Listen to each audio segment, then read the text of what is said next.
नमस्कार। आज मैं फिर आपके सामने अपराध की एक और घटना लेकर आया हूँ। आज के अपराध की घटना उत्तर प्रदेश से है और जिला है मथुरा। हुआ कुछ यूं कि 1 जुलाई 2025 यानी ये घटना भी हालिया है, बिल्कुल हाल फिलहाल की है, तुरंत तुरंत की है।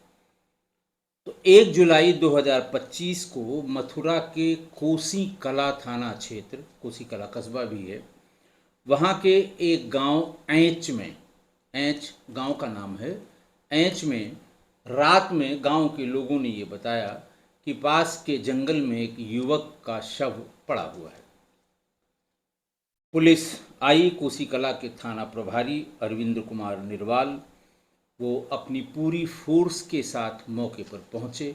उन्होंने देखा कि एक युवक का शव है और इसको, इसकी गर्दन पर और सिर पर तेज धारदार हथियार से तमाम वार किए गए हैं, जिससे इसकी मृत्यु हुई है। पुलिस ने कोशिश की उसकी पहचान की रात में, लेकिन सवेरा होते होते उसकी पहचान भी हो गई, क्योंकि जहाँ ये शव मिला था वो कृष्णा भट्टा के पास राजवीर के खेत में ये शव मिला था और पास में ही मृतक का घर भी था। उसका नाम था मृतक का गोविंद। उसकी उम्र बहुत ज़्यादा नहीं थी, उम्र उसकी 26-27 साल थी। पुलिस ने जैसे ही उसकी पहचान हुई, गोविंद की 27 साल उसकी उम्र थी, पुलिस ने आगे की जांच शुरू की। आगे की जांच में पुलिस को बहुत समय नहीं लगा ये जानने में कि इस महिला के किसी से अवैध संबंध थे, किसी से जिससे अवैध संबंध थे उसके बारे में भी गांव वालों से तुरंत पुलिस को जानकारी हो गई। पता ये लगा कि उसके संबंध गुंजार उर्फ गुलजार से थे, जिसकी उम्र 37 वर्ष थी। उसका आपराधिक इतिहास था, बाहर कहीं नौकरी करता था, पैसा था उसके पास और वो बहुत पहले से, शादी के बहुत पहले से ही इस महिला के संपर्क में था। शादी के बाद पति पत्नी घर पे रहते थे, लेकिन जब कभी पति यानी गोविंद कहीं किसी काम से बाहर आया जाया करता था, तुरंत ही उसको ये खबर लग जाती थी कि गुंजार उर्फ गुलजार उसके घर के भीतर पाया गया है। एक दो बार जब उसने चेक करने की कोशिश की, कहीं दूर जाने को बताया और जल्दी घर आकर, तो उसने गुंजार और अपनी पत्नी को, जिसको वो कहते हैं ना, रंगे हाथों पकड़ लिया। दोनों को बहुत जो कंप्रोमाइजिंग पोजीशन है उसमें देख लिया। खैर, उसने उस समय गुंजार को वहाँ से जाने के लिए कहा और ये भी कहा कि आइंदा से मेरे घर की तरफ दिखाई मत पड़ना। अपनी पत्नी को भी बहुत डांटा और उसके ऊपर तमाम पाबंदियां लगा दी। जैसे उसका घर से बाहर निकलना बंद हो गया। रिश्ते की एक बहन को भी घर में लाकर रखा और उससे कहा कि इसे बाहर मत निकलने देना। हुआ भी ये कि पत्नी का घर से बाहर निकलना बंद हो गया, लेकिन फिर वही मोबाइल देवता की कृपा सबके ऊपर रहती है। मोबाइल से ये पूरी बात पत्नी ने गुलजार उर्फ गुंजार को कम्युनिकेट कर दी कि अब मेरा घर से बाहर निकलना मुश्किल हो गया है, मुझे लगता नहीं है कि अब हम तुम मिल पाएंगे। ये बात बहुत होती है अगर कोई किसी पर जैसे ये कहते हैं किसी पर आसक्त हो, वो किसी के चक्कर में पड़ा हो, तो वो उसको ये बात बहुत बुरी लगी और उसने उसी समय ठान लिया कि कैसे भी करके गोविंद को मारना है। इस बात के लिए उसने गोविंद की पत्नी से हामी भी भरा ली कि तुम क्या चाहती हो, ऐसा न हो हम इसको रास्ते से हटा दें, कल को तुम मेरे ऊपर आरोप लगाओ। पत्नी ने कहा कि बिल्कुल कोई आरोप नहीं लगाएंगे, ये पुण्य का काम है, तुम इसे जितनी जल्दी हो सके रास्ते से हटा दो। पत्नी ही, जैसे बाकी सब पुरानी घटनाएं मैंने बताई कि पत्नी ही पति की लोकेशन बताया करती थी। जैसे ही वो किसी काम से बाहर गया, फौरन गुलजार को फ़ोन करके बताया गया कि वहाँ गया है। रास्ते में बांका लेकर घात लगाए बैठा रहा गुलजार, और जैसे ही उसका पति गोविंद वहाँ से गुजरा, उसके गर्दन पर ताबड़तोड़ वार करके उसे मौत की नींद सुला दी। उसके बाद उसने फ़ौरन फ़ोन करके गोविंद की पत्नी को बताया कि मैंने काम कर दिया है, अब न मेरा कुछ बिगड़ पाएगा न तुम्हारा कुछ बिगड़ेगा, हम दोनों आराम से मिलकर रहेंगे। बहरहाल गोविंद के भाई ने पूरी बात पुलिस को बताई कि मुझसे मेरे भाई ने ये बताया था कि इसके गुलजार से संबंध हैं, और गुजार उर्फ गुलजार से संबंध हैं, और इस पर नज़र रखने की बात है। गुलजार पे भी तुम्हें नज़र रखनी होगी, क्योंकि ये उसके मेरे घर में मेरी अनुपस्थिति में आ जाता है। मैंने बहुत बार मना किया अपनी पत्नी को, पत्नी भी मानने को तैयार नहीं है।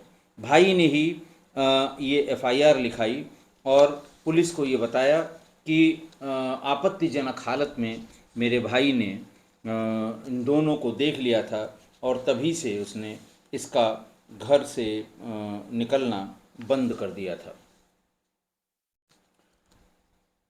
और जब गुंजार को या गुलजार को ये जानकारी हुई कि गोविंद को हमारे संबंधों के बारे में पता लग गया है, तो उसने उसको जान से मारने की धमकी भी दी थी। ऐसा पुलिस को उसके भाई ने बताया, और शायद इसीलिए नाराज़ होकर उसने मेरे भाई की हत्या कर दी। ये बात उसके भाई ने, गोविंद के भाई ने पुलिस को बताई, और उसी की तहरीर पर गुलजार उर्फ गुज्जार के खिलाफ नामजद रिपोर्ट पुलिस में की गई, कोसी कला थाने में। एसपी ग्रामीण हैं सुरेश चंद्र रावत, उन्होंने ये बताया कि जैसे ही मृतक के भाई ने ये बात थाने पर बताई कि उसकी भाभी के किससे संबंध थे और किस वजह से उसकी हत्या हुई, तब से हम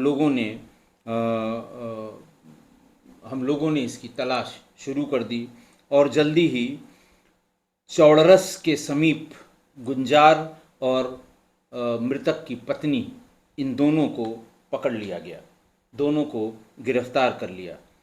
पूछताछ में गुलजार ने बताया कि गोविंद की पत्नी के साथ उसके बहुत दिनों से संबंध हैं, लेकिन जिस दिन गोविंद अचानक घर में वापस लौट आया था, उसने हमको और अपनी पत्नी को कंप्रोमाइजिंग स्टेट में देखा था, मुझे बहुत गालियां दी थी, धक्के देकर बाहर निकाला था, और ये भी कहा था कि दोबारा कभी यहाँ मत आना। और उस दिन के बाद से पत्नी को बाहर निकलने नहीं दिया। हम दोनों मिल नहीं पा रहे थे, इसलिए मैंने उसकी पत्नी से पूछकर उसे रास्ते से हटाने के लिए धारदार हथियार, जो बांका कह रहा था वो, उससे उसकी हत्या कर दी, और इतने प्रहार किए कि पोस्टमार्टम जो रिपोर्ट आई उसमें बड़ी संख्या में ये इंजरीज, यानी बांके से जो गर्दन और सिर में प्रहार किए गए, उसकी संख्या बहुत ज़्यादा थी। बहरहाल पुलिस ने अपना काम किया।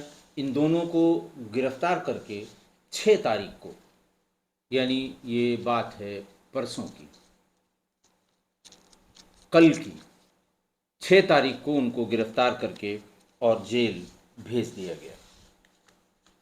देखिए, ये जो पतियों की हत्या का सिलसिला है, कल मैंने आपको लगातार पतियों की हत्या की 7वीं घटना बताई थी। आज ये घटना 8वीं घटना है। आज की घटना मैंने हर घटना को अलग अलग उसका विश्लेषण करके आप तक ये पहुंचाया था।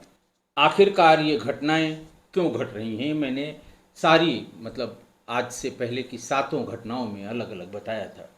सच बताऊं तो बताने के लिए कुछ नहीं है। फैक्ट्स जो हैं हर घटना के, वो यही हैं कि शादी हुई, शादी करने के बाद पत्नी अपने पति के घर आ गई, लेकिन पत्नी का जो पुराना संबंध था वो चलता रहा। खाली बात करने से बात बनी नहीं, मिलना जुलना शुरू हुआ। चाहे पत्नी अपने मायके में जाके उससे मिलती रही हो या वो किसी बहाने से इनके घर आकर मिलता रहा हो, 2-4 बार तो चोरी छिपे मिल लिए, लेकिन जब ज़्यादा बार मिलेंगे पति को खबर लग ही जाएगी। घर में बताने वाले भी बहुत होते हैं। नई बहू आई है, उस पर 1000 लोगों की, पूरे गांव की नज़र होती है। क्या व्यवहार है, क्या आचरण है, कैसा बोल रही है, कहाँ जा रही है, क्या वेशभूषा है, घूंघट कर रही है कि नहीं कर रही है, तो उस पे नज़र होती है। और जैसे ही वो इधर उधर बहकेगी, गांव वाले तुरंत उसके पति को काना फूसी करके उस तक ये बात पहुंचा देंगे। और प्रत्येक घटना में यही हुआ। उसके बाद फिर अगर कहीं बहुत ज़्यादा जिसको वो कहते हैं कि कहीं पर बहुत ज़्यादा प्रतिबंध अगर लगाए गए, तो फिर महिला और उसका प्रेमी दोनों ये डिसाइड करते हैं कि अब हम नहीं मिल पाएंगे, लिहाजा पति को रास्ते से हटा दिया जाए। सभी आज को मिलाकर यानी 8 घटनाओं में यही मोडस ऑपरेंडी है। मारने के तरीके अलग अलग हुए। किसी ने कॉन्ट्रैक्ट क्लीन करके मरवा दिया, किसी ने प्रेमी से कहा कि हम तुम्हें पैसा देते हैं, तुम लोगों को अरेंज कर दो, इसको जान से मरवा दो। कहीं पर उसने खुद ही घर के भीतर गला घोंट के मार डाला प्रेमी के साथ। हर बार वही घटनाएं या वही बातें रिपीट करना उचित नहीं है कि नीले ड्रम से जो कहानी शुरू हुई, बिहार वाली जो औरंगाबाद की घटना मैंने आपको बताई थी कि कैसे कैसे सोशल मीडिया पे मुलाकात होने के बाद गुंजा ने अपने पति की हत्या कराई।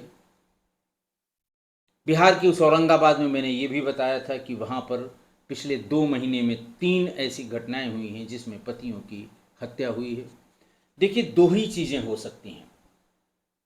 या तो ये हत्याएं पहले भी होती रही हों लेकिन उतनी प्रकाश में ना आई हों, लोगों ने इसको सामान्य घटना के रूप में ले लिया हो, या फिर ये नया ट्रेंड है, नई टेंडेंसी है, नए तरह का अपराध है। पत्नियां एक दिमाग में ये रख के शादी करती हैं।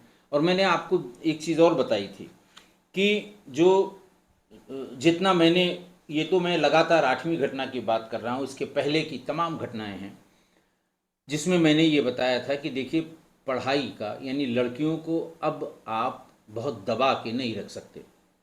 हर घर में अगर लड़कियां हैं तो उनकी पढ़ाई लिखाई का इंतज़ाम परिवार वाले करते हैं।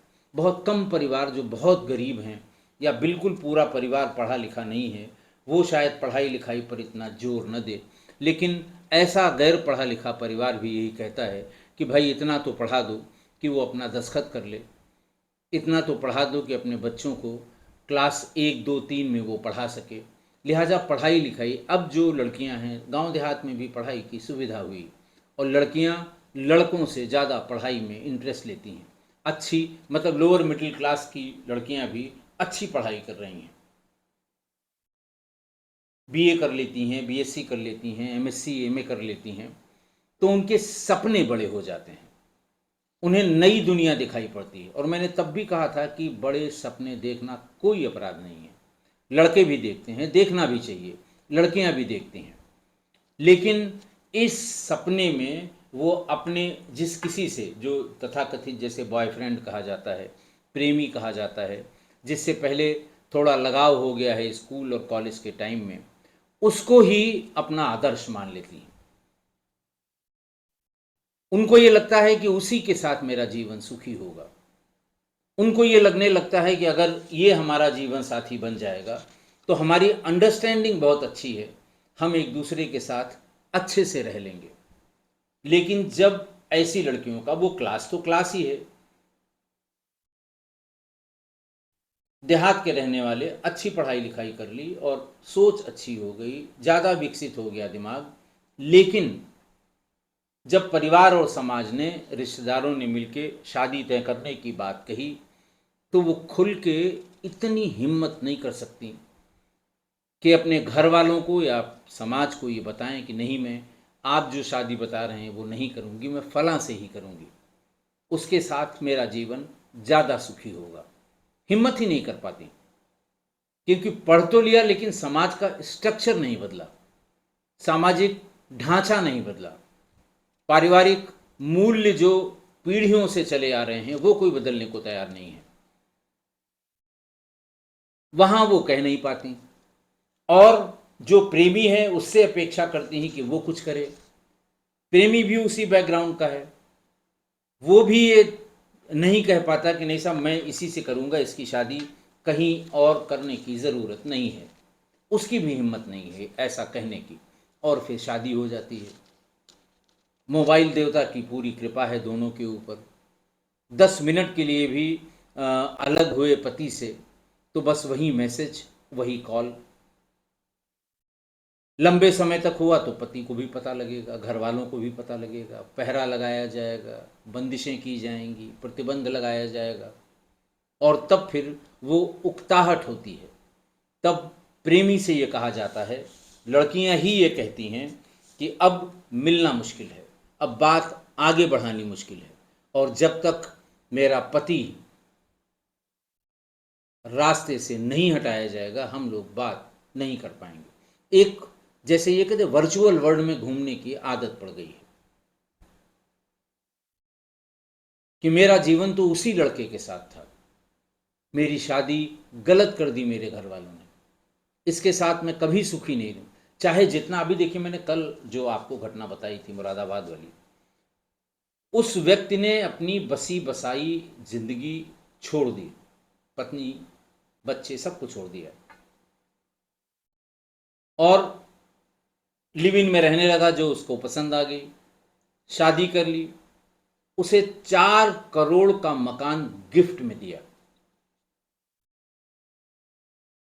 उसके लिए जो फिजियोथेरेपी का सेंटर है वो खुलवा दिया, कांस्टेंट आय का साधन, मकान को अच्छा अपडेट करा दिया, उसमें किराएदार रहने लगे, आय का साधन परमानेंट कर दिया। लेकिन समय एक जैसा नहीं रहता, व्यवसाय में मंदी आई, परेशान हुआ, मकान बेचने की जैसे ही उसने सोची वैसे ही उस पत्नी ने उसे बड़ी बुरी मौत दी। अपने प्रेमी के घर बुलाया, शराब पिलाया और उसे जान से मार दिया। तो ऐसा नहीं है कि ये लड़कियां जहां जा रही हैं वहां उनको सुख सुविधा की कमी है, या वो वहां परेशान हो रही हैं, या वो प्रताड़ित की जा रही हैं, ऐसा नहीं है। सारी सुख सुविधा है, लेकिन एक माइंडसेट बना रखा है उन्होंने कि मेरी तो गलत जगह शादी हो गई, मुझे तो उसी से शादी करनी थी। अभी परसों जो मैंने कहानी बताई थी उसमें प्रेमी तो इतना चित्थड़ था कि उसके पास चाकू या कट्टा खरीदने के लिए पैसा नहीं था। उसके अकाउंट में 23,000 या 24,000 रुपये पत्नी ने अपने प्रेमी के अकाउंट में ट्रांसफ़र किया कि कोई हथियार ले आओ पति को मारने के लिए।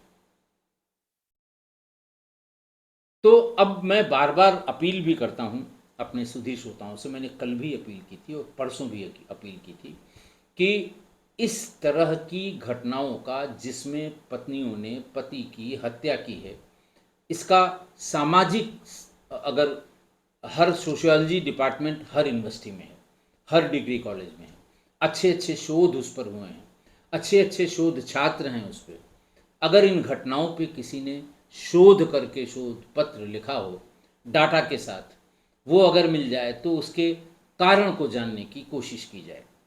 और जब तक कारण नहीं जानेंगे निवारण का कोई प्रश्न ही नहीं उठता है। एक ही चीज़ जो सामान्य बुद्धि से आती है कि भाई शादी करने के पहले जरा अच्छी जांच पड़ताल कर लें लड़की के बारे में। जो ज़्यादा सबल हैं, जो पैसे वाले हैं, वो प्राइवेट डिटेक्टिव एजेंसी का सहारा भी ले लेते हैं कि लड़की के अफेयर्स के बारे में पता कर लें। लेकिन कितना पता करेगा आदमी?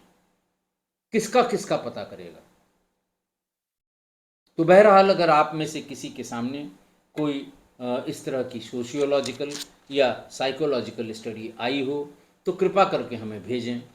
हम आपके साथ बैठ के लाइव करके उसे डिस्कशन करेंगे कि आखिर क्या निवारण है।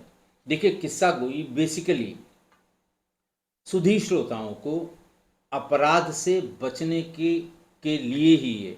जैसे एजुकेटिव चैनल है ये, कि हमारा जो भी सुधी श्रोता है वो अपराध के प्रति जागरूक रहे, आगाह रहे।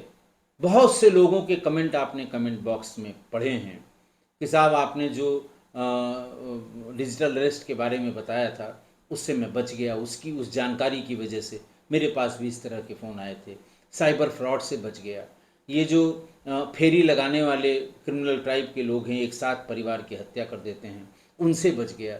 तो बेसिकली हम ये चाहते हैं कि आप एजुकेट हों, आपका दिमाग आने वाली जो समस्या है उसके प्रति सतर्क रहे। और इसीलिए मैं चाहता हूं कि इसके कारण का पता लगे ताकि हम आपके सुझाव से उसका निवारण भी समझा सकें। मेरी समझ से जो 2-3 बिंदु थे वो मैं लगभग हर एपिसोड में बता चुका हूं। आशा है आप मेरी इन सब बातों से सहमत होंगे। आज के लिए इतना ही। बहुत बहुत धन्यवाद।